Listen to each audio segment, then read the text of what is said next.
안녕하세요. 철대갑TV의 명품 PD 한PD입니다. 이번 부동산 폭등 사이클이 어디에서 시작되었나 우리가 한번 좀 생각을 해볼 필요가 있어요. 가장 큰 원인은 초저금리 유동성이라고 말할 수 있겠죠. 말이 필요 없는 거죠. 자, 그리고 두 번째로 시장에 풍부한 유동성이 있는데 거기에 공급 물량이 모자른 거죠. 공급 물량이. 자, 이 두 가지 측면에서 모자랐던 거예요.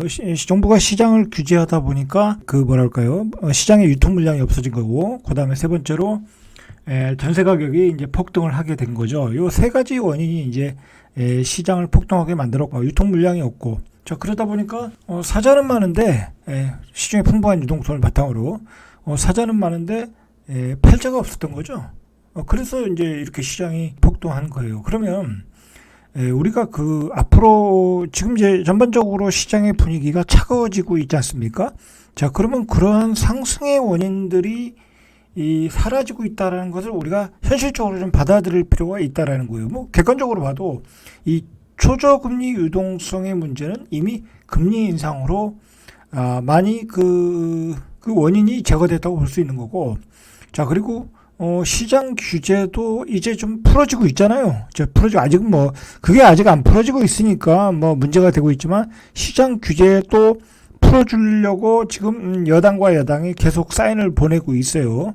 자, 그리고 현재로서는 전세 가격은 안정되게 자리 잡고 있어요. 지금 전세를 내놔도 전세가 안 나갈 정도이니까. 자, 일단은 이러한 전세 가격 폭등, 그 다음에 초저금리 유동성, 이 두 가지 문제를 뭐로 잡았냐면 정부가 이 대출을 막아버렸어요. 대출을 막다 보니까 요즘 무슨 현상이 있냐면, 예를 들어서 옛날에는 초저금리를 바탕으로 대출을 가능한 한 많이 받아가지고 좋은 주택에 전세로 이사 왔는데, 이러한 조금만 비싸도 전세가 안 나간다고 그래요. 안 나간다. 자, 그러니까 싼 전세들만 지금 찾고 있어요. 싼 전세들만. 자, 그러다 보면 어떻게 되겠어요? 전세는 빼줘야 될 돈은 있고 못 빼주다 보니까 임대인들이 굉장히 난처한 상황에 처하고 있다라는 거예요. 자, 지금 그런 상황이에요. 이 모든 것을 잡을 수 있었던 것은 바로 금리 인상과 대출 규제, 이 두 가지였던 것 같아요. 아직 공급 물량의 해소는 완벽하게 되진 않았죠. 지금 이제 3기 신도시를 발표하고 사전 청약을 통해서 잠재적 매수자를 흡수하고 있는 상태라고 보는 거죠. 그리고 이제 구축을 사야 될 사람들도 굳이 3기 신도시가 있는데 가격적인 메리트도 별로 없고, 3기 신도시는 메리트가 있는 거니까, 자, 3기 신도시를 청약받는 게 더 가격적인 메리트가 있다고 생각하니까 굳이 구축으로 눈을 안 돌리고 있더라라는 거예요. 그걸 받든 못 받든 간에. 자, 그런 상황으로 가고. 자, 일단은 이제 시장에서 많았던 사자가 다 철수했다라는 거예요. 철수한 원인은 바로 이제 대출을 막았다라는 거예요. 대출을 막아서 아무리 가격이 싸도 대출을 막아버리고 집을 못 사게 한다면 사자보다는 팔자가 많을 수밖에 없는 거예요. 그렇지 않겠습니까? 그러니까 지금은 사자보다는 팔자가 많다라는 거예요, 전반적으로. 자, 그러니까 요즘 이제 가격이 내놔도 팔리지가 않으니까 한 2억씩, 1억 5천씩 그냥 다운해서 던지니까 가끔 그게 이제 거래가 되는 거예요. 자, 우리가 뭘 생각을 해야 되냐면, 이게 결론 부분에서 좀 얘기하려고 그랬는데, 이 가격의 급등이라는 게 일종의 신기루가 돼버렸어요. 3억짜리 집이 한 10억 됐잖아요. 3억 5천짜리 분양받았던 것들이. 자, 그런데 과연 10억에 거래된 게 몇 개나 되냐고. 제가 가지고 있는 아파트도 10억에 거래된 게 하나인가? 그밖에 없어요. 그리고 거래가 안 돼요. 몇 개월 동안에. 실제적으로 이익 실현한 사람이 별로 없어요. 어느 아파트든지 마찬가지, 어느 아파트든지 고점에서 거래, 요즘 이제 급락을 하고 있는 지역들, 예를 들어 동두천, 안양, 평촌, 그런 지역에서 과연 고점에 거래된 게 몇 개나 되느냐. 단지별로 한 서너 개밖에 안 되더라는 거예요. 실질적으로 가격이 많이 올랐다고 하는데 이익 실현하는 것들은 서너 개밖에 안 된다라는 거예요. 이게 현실이라는 거예요. 그러니까 사람들은 가격이 오르고 높은 호가에 내놨던 그런 즐거움만 누린 거야. 자, 어쨌든 예를 들어서 3억에서 15억, 3억에서 10억, 5억에서 15억. 자, 그렇게 급등했단 말이에요. 자, 그러면 어떤 생각이 드냐면 이제 집값이 또 떨어진대 상황이 금리도 올라간대 뭐 그 사람들도 대출 이빨 받았을 테니까 자 그러니까 팔고 싶겠죠. 팔고 싶은 심리가 생기는 거예요. 팔고 뭐 다른 계획이 있을 수 있잖아요. 새로 분양을 받는다든지 아니면 뭐 상가주택을 산다든지 상가를 산다든지 포트폴리오의 변경을 하고 싶은 분들이 많을 거란 말이에요. 자, 그럼 이익을 실현하고 싶은 분들은 많다라는 거예요. 지금은 뭐, 말로는 뭐 1가구 2주택 또는 뭐 비과세 물량들이 나온다고 하는데 그렇지 않다라는 거예요. 이제 대출이 금리가 올라가면 대출에 치여가지고 금리가 부담스러워서 나는 내놓는 매물들이 많아질 수 있다라는 거예요. 자, 그렇게 되면 가격이 본격적으로 빠질 수가 있어요. 제가 생각하기에는 지금은 떨어지는 초입이다라고 보시면 돼요. 떨어지는 초입. 자, 떨어지는 칼날이라는 거예요. 이익 실현하고 싶은 분들은 잠재적으로 많다. 지금 뭐 예전의 호가들을 그대로 내놓고 있는데 실제적으로 거래가 될 수가 없어요. 그리고 한 2억씩 빠지면 그 예전의 호가는 아무 의미가 없어지는 거야. 그러면 또 그 거래된 호가에 그대로 나오겠죠. 뭐 예전의 호가를 받겠다, 다시 반등하겠다. 라고 생각을 해서 내놔봤자 거래가 될 수가 없어요. 과거에처럼 그렇게 될 수가 없어요. 왜냐하면 그런 과거에 그 폭등했던 원인들을 다 체결을 했다니까요. 대출을 막았고 금리가 올라갔고 규제도 완화되는 추세이고 거기다가 가지고 있으면 세금 폭탄 때리고 그러니까 도저히 가격이 올라갈 수 있는 상황이 아니라는 거예요. 지금 아니라는 거예요. 우리가 뭘 생각해야 되냐면 최근에 그 부동산 시장에 다주택자들이 많잖아요. 그런데 이분들 뭐 예를 들어서 가격이 일정 기간 조정받고 다시 올라간다. 아니면 뭐 가격이 한 2, 3개월 또 조정받고 또 올라간다. 뭐 그렇게 얘기를 하는데 이제 부동산 강사들도 그런 얘기를 하고. 자, 그런데 물론 이제 집값이라는 건 이제 기본적으로 우상향이 맞아요. 그러나 우리가 조정의 폭은 알 수가 없다라는 거예요. 조정의 폭은. 제가 뒤에서도 이야기했지만 2006년에 급등했을 때 2012년도까지 그 음마아파트가 몇 프로가 빠졌는지 뒤에서 보시면 알아요. 그리고 과천의 배량동의 아파트가 얼마나 빠졌는지를 보시면 안다는 거예요.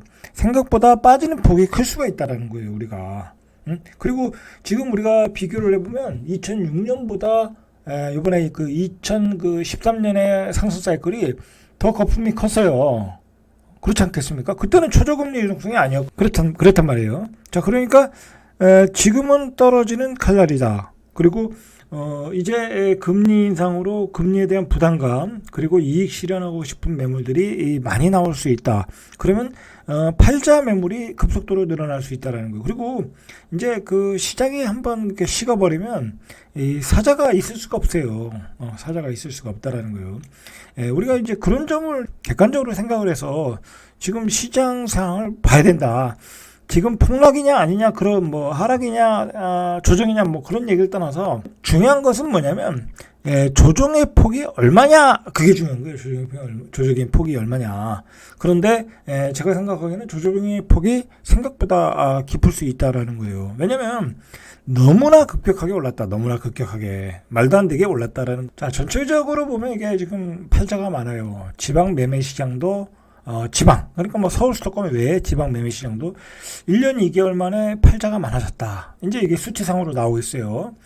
자, 17일 한국부동산원에 따르면 12월 둘째 주 13일 기준에 서울 아파트 매매 및 전세 수급 지수. 자, 그러니까 이제 사자가 많냐 팔자가 많냐 할 때 팔자가 많다라는 거예요. 자, 95.2와 98.5. 전세도 아직 그 여유가 있고 매물은 더 팔자가 더 사자보다 많다. 자, 지금 이제 나오는 그 신문기사 타이틀이 뭐냐면 돈줄여 막혀 팔지도 사지도 못하고 서울 아파트 거래량의 4분의 1 토막이 났다는 거. 이거 거의 거래가 안 된다는 거. 거래가 거의 안 되고 있다. 20년차 중개사가 하소연하기를 서울 아파트 거래 줄은 정도가 아니라 아예 없다. 뭐 이제 누가 사겠어요, 이거 거품이라고 다 이야기하고 있는데 누가 사겠냐고. 그리고 요즘은 이제 사도 대출이 나올까? 지난 몇 개월 동안에 그 대출이 안 나와서 뭐 은행에 줄 서고 밤새고 그런 풍경을 신문에서 봤잖아요. 그러니까 대출이 안 나온다고 하니까 집을 못 사고 있다라는 거예요. 실제로 이제 대출이 조금 나온다고 하는데도 서울의 11월 아파트 매매 건수가 서울의 매매 건수 이거 1140건 금융위기 수준이라고 해요. 이게 자, 이달 12월이죠. 이달 신고 건수는 91건. 자, 이렇게 이런 상태로 보면 12월에 매매 건수도 1000건을 넘지 않았겠죠. 자, 이게 서울의 문제가 아니다. 전국 아파트 거래가 말랐다라는 거예요. 우리가 한번 그 전국에 있는 그 유명한 아파트들 고점 거래량을 한번 보세요. 거의 뭐 3, 4개월 동안에 거래가 안 됐거나 한두 건 됐거나 그렇다는 얘기예요. 그러니까 전국적으로 다 가격 부담을 느끼고 있다라는 거예요. 자, 이런 와중에서 그 이제 동두천이 저번 주에 금매가 나왔지 않습니까? 안양 평촌에서도 안양 인덕원에서도 한번 나오고. 근데 자, 이제 수도권 외곽에서 아마 다음 주 정도에 금매물이 거래가 될 거라고 제가 얘기를 드렸는데, 자, 그 화성 동탄에서 금매물이, 자, 그래서 화성시의 아파트 가격이 지난주에 0.02%로 하락 전환했다. 아직 경기도는 이 수치가 하락으로 전환하지는 않았거든요. 자, 그런데 화성에서 마이너스로 전환했다라는 거예요. 물론 동두천도 상승의 폭이 확 줄어들고 있고요. 자, 그래서 경기 지역 하락세가 서울로 번지고 있다라는 거예요. 지금 서울과 경기도가 다 하락세로 가고 있다라는 거예요. 자, 수치상으로는 수도권이 0.14% 상승했다가 지난주에 이번 주에 0.10. 자, 그럼 다음 주에 어떻게 됐어요? 보합이나 보합 정도 나오겠죠? 그 다음 주에 하락으로 전환하겠죠. 자, 우리가 이제 동두천, 동두천, 동탄. 자, 그 다음에 이제 어디가 하락할 거냐라고 제가 이제 말씀을 드린다면은, 자, 바로 이제 인천이에요. 인천이 이제 곧 조만간 하락으로 전환할 가능성이 많아요. 인천은 자, 지난주에 0.17%였는데 0.13. 역시 하락폭이 상승의 폭이 감소하고 있어요. 서울도 조심해야 되는 게 잠실 1cm, 마포 현석동 레미안 등이 1억 이상 하락 실거래 신고가 지금 들어오고 있어요. 실거래 신고가 되고 있다라는 거예요. 그러니까 서울도 곧 하락으로 전환하고 있다. 그러면 서울과 경기도가 전체적으로 하락을 전환하고 있다. 그러면 세종, 대구, 다른 지방 광역시도 다 하락으로 전환하겠죠. 그러면 우리가 한번 생각을 해봐야 돼요. 그 전체적으로 전국이 다 하락세로 전환하면 전국의 시장이 한꺼번에 무너지기 시작하면 이제 버블 얘기가 나올 수밖에 없어요. 버블 얘기가. 자, 대전도 제가 분명히 이제 하락으로 전환할 거라고 얘기를 했어요. 한 몇 주 전부터. 자, 대전 서구가 마이너스 전환에 나왔어요. 마이너스 전환이. 거래가 안 됐거든요. 거래가 안 되다 매물이 계속 쌓였거든. 그 동탄이 얼마나 급락을 했냐면, 자, 화성시 송동의 동탄2 하우스 디드로 레이크 59제곱미터가 지난달에 8억에 거래됐다고 그래요. 근데 직전 실거래가가 8억 9천이니까 9천 정도가 빠진 거예요, 사실. 자, 9천 정도가 빠졌는데 이게 금매다. 자, 우리가 이것도 생각을 해봐야 돼요. 직전 가격, 최고점 가격이 8억 9천이야. 그러면 거기서 9천 빠졌으니까 금매다. 라고 생각하고 사는 거예요, 매수자는. 자, 그런데 이게 금매가 아닐 수도 있다라는 거예요, 이게. 여기서 조심해야 돼요. 이게 지금 떨어지는 칼날이고, 직전 고점 거래 가격이 8억 9천인데, 거기서 9천이 금매다라는 거는 우리가 한번 생각을 해 볼 필요가 있어요. 매수자 입장에서는. 너무 섣불리 사고 있다라는 거예요. 자, 그 다음에 화성시 산척동 그린힐 반도유불 아이파크가 자, 74제곱미터가 지난달 6억 원에 거래됐어요. 자, 근데 직전 거래가가 6억 9,500, 그러니까 한 1억 9,500 정도가 떨어진 거죠. 자, 이것도 직전 거래 가격에 비해서 9,500이 떨어졌다. 자, 화성시 영천동의 동탄역 센트럴 레미지 97제곱미터. 자, 이게 10억 원에 거래가 됐다. 자, 그런데 직전 거래 가격이 11억 7천. 자, 1억 7천이 빠졌다라는 거예요. 자, 이게 제가 누누이 얘기하지만 이것을 산 사람은 분양가가 4억에 예를 들어서 받았다. 4억 5천에 받았다 그러면 차익이 얼마나 났어요? 6억 7억이 난 거잖아요. 그러니까 이 가격이 던질 수 있는 거예요. 나는 그래도 10억에 팔아도 6억 원을 먹는다라는 거예요. 자, 그러니까 이 문제는 뭐냐면 이 경기도 외곽 지역 이번 상승에 대부분의 문제가 다주택자들이 집을 많이 샀거든요. 이제 그 사람들이 차익 실현이 나올 수밖에 없는 상황이에요. 차익 실현이 세금 문제 때문에 막 자꾸 이제 내놓거든요. 지금 이번에 종부세 맞고서. 자, 그러다 보면 이게 계속해서 급매물이 나온다. 자, 급매물이 나오면 매물이 많아져요. 급매물로 거래된 게 또 가격 기준이 되고, 그러다 보면 이게 문제가 뭐냐면, 그런 매물이 많아지면, 이거 급매물이 아니네? 그럼 그 가격보다 더 밑으로 내놓는단 말이에요. 자꾸 가격이 하향 조정된다는 거예요. 그러니까, 실수요자들은, 지금 섣불리 사는 것보다는 좀 더 시간을 두고, 가격이, 뭐랄까요, 밑에 가격에서 더 거래가 될 때, 사시는 게 좋겠다라고 생각해요. 자, 이제 최근에 그나마 이제 강남은 뛰고 있다. 강남에서 신고가 나오고 있다는데, 자, 강남은 지금 혼전이라고 보면 돼요. 신고가가 나오는 아크로 리버파크 같은 데도 있지만 이렇게 급매물도 나오고 있다라는 거예요. 강남도 혼전 상황에 있다라는 거예요. 예를 들어서 강남의 재건축 오세훈 시장이 취임하면서 재건축이 굉장히 활발하게 진행되고 있잖아요. 그런 지역에서 이제 신고가가 나오고 있는 거예요. 자, 그러나 서초구 서초동의 레미안 리더스홈 8제곱미터 지난 8월에 30억에 신고가 됐는데 지난 8월에 거래되고 지난 7일에 26억 원. 그러니까 매매 가격이 4억이 급락했다. 강남은 이제 떨어지는 폭이 이게 장난 아니에요. 올라간 폭도 장난 아니지만 올라가는 그대로 떨어지는 거예요. 이미 저번 주에 노도강은 급락 실거래가 나왔고 인덕원도 호가가 급락했다. 자, 이게 보세요.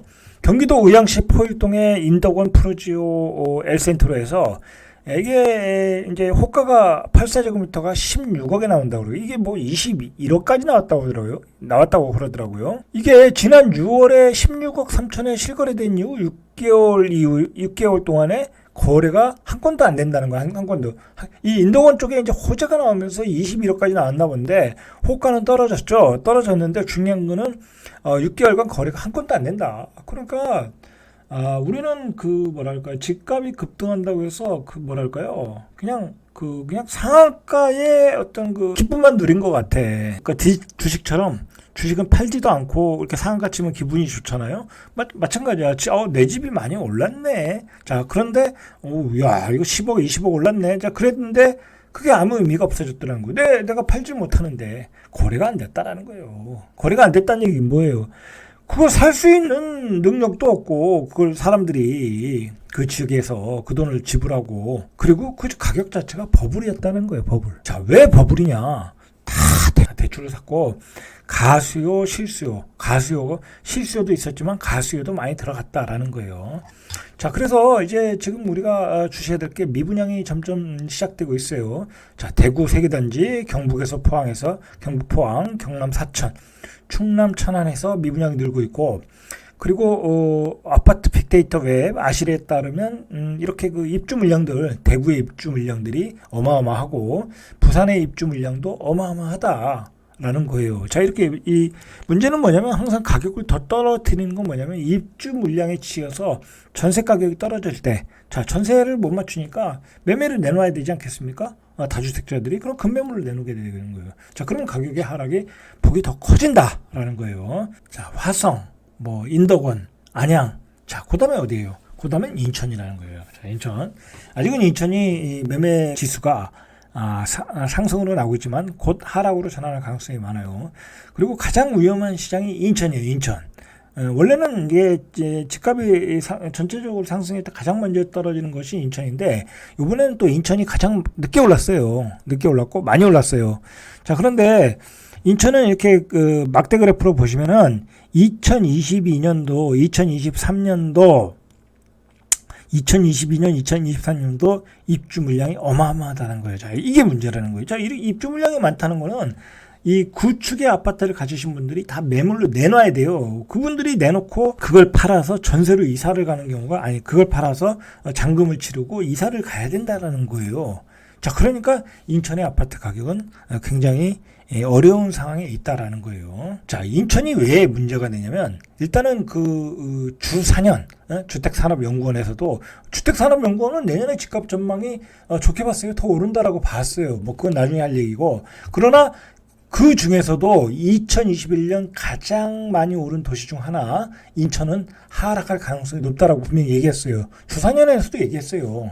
그리고 앞에서 봤다시피 2022년에 공급 물량, 2023년에 공급 물량이 과다하다라는 거예요. 2022년, 2023년뿐만이 아니라 앞으로도 24년, 25년, 26년 계속 물량이 많다라는 거예요. 왜냐면 인천 주변에 3기 신도시가 너무 많아요. 예? 어디가 있어요? 계양, 대장지구, 예? 그런 지역 있잖아요. 검단. 다 이게 인천 주변이잖아요. 그죠? 그 다음에 그 인근의 도시들의, 인근 도시들도 물량이 많다. 뭐, 김포 신도시라든지, 고천, 부평, 주변에 물량이 많다라는 거예요. 그리고 인천이 재개발이 많이 되고 있거든요. 그런 물량도 많고, 인천 자체 물량도 많고. 자, 인천은 가장, 많이 올랐고, 21년에. 다음에 가장 하락으로 빨리 전하는 가능성이 높고, 빠지면 가장 많이 빠질 지역이에요. 제가 보기에는. 그래서 인천의 다주택자들은 물량을 다주택자들 입장에서는 물량을 정리하는 게 좋을 것 같다. 제 개인적인 생각은 그래요. 왜냐면, 인천의 주변에 3기 신도시가 많이 들어오면 전세 가격이 떨어지거든요. 그러면 이 전세를 빼줄 수가 없어요. 갭투자들이 역전세를 만날 수 있다는 거예요. 자, 인천이 이렇게 10주 연속 상승폭이 둔화되고 있어요. 처음에 0.44였는데 0.13까지 떨어졌다. 자, 다다음 주 정도는 이제 보합. 한 달 내로 마이너스가 나겠죠. 자, 이런 추세라는 거예요. 실제로, 송도가 많이 올랐다고 그러는데, 연수구 송도가, 실제로 고점에 한두 건 거래되고 거래가 안 됐어요. 예? 14억 6천 막 그렇게까지 올랐잖아요. 자, 그런데 그거 딱 한 건 되고 거래가 안 됐어요. 인천에. 예, 그게 문제라는 거예요. 실제로 거래가 안 됐다. 자, 그리고 인천 같은 경우에 지난달 거래 10건 중에 4건이 최고가보다 낮았다라는 거예요. 낮았다. 하락 거래되고 있다라는 거 이미. 자, 결국은 우리가 이제 올해 집값이 엄청나게 폭등해서 정말 이 좌파 정권에 대한 엄청난 비난을 했잖아요. 자, 문제는 뭐냐면 이런 집값 폭등이 결국은 신기루였다라는 거예요. 신기루. 자, 우리가 내 집이 10억이 올랐네 했는데 별 의미가 없다라는 거예요. 내가 그걸 팔아야 10억이, 내 손 안에 팔고 내 손 안에 쥐어야 10억이 오른 거지. 그냥 호가만 10억 올랐던 거예요. 호가만 10억. 그 고점 거래량이 몇 개 되지가 않았다니까요. 팔고 싶어도 팔 수가 없었다라는 거예요. 그리고 다주택자들 입장에서도 팔고 싶어도 팔 수가 없었고 호가만 급등한 시장이었다라는 거예요. 자, 우리가 결국은 이 뭐든지 어떤 주식이든 부동산이든 가격은 평균 회귀를 하게 돼 있어요. 평균 회귀. 어떤 적정 가격을 찾게 돼 있어요. 수요와 공급의 곡선에 따라서. 자, 결국은 그 평균 회귀의 가격점이 어느 지점이냐라는 거예요. 어느 지점이냐. 우리가 그것을 볼 때 이제는 이제 버블이 빠지는 구간으로 들어왔다라는 거예요. 중요한 거는 조정원 구간으로 들어왔다라는 거예요. 예? 그게 중요한 거예요. 강남의 음마 아파트가 2006년도에 상승기에 이때도 어마어마하게 올랐다고 이제 얘기한 거잖아요. 이게 예를 들어서 한 6억 정도부터 올라간 거니까 11억 6천 정도에 이제 거래됐다고 그래요. 그래가지고 2008년 금융위기부터 2012년도까지 이게 계속 하락세였잖아요. 그때 8억 5천까지 빠졌어요. 그러면 이게 고점 대비 약 44% 빠졌다라는 거, 44%. 자, 2006년 11월 8일. 그 과천에 있는 아파트죠. 이게 12억 5,500이었던 아파트가 있는데 이게 6억 9,600 거의 반토막이 났다라는 거예요.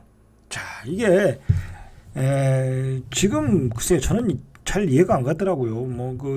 유명하신 부동산 강사님들이 아직 떨어지지 않는다. 입지가 좋은 아파트는 떨어지지 않는다. 살짝 조정을 줄 거다. 조정을 주고 다시 올라갈 거다. 그런 얘기를 하는데, 그게 그렇지가 않아요. 이 거품의 역사는 되풀이 되는 거예요. 거품의 역사는. 될 수밖에 없어요. 그리고, 예전보다 다 이게 대출을 받아서 산 거잖아요. 대출받아. 그리고, 그걸 살 수 있는 사람들이 대기하고 있다? 대기하고 있다는 얘기는 가격이 올라갈 땐 대기하고 있는 거예요. 근데 시장 전체가 무너질 때는 그 매수세가 싹 사라지는 거예요.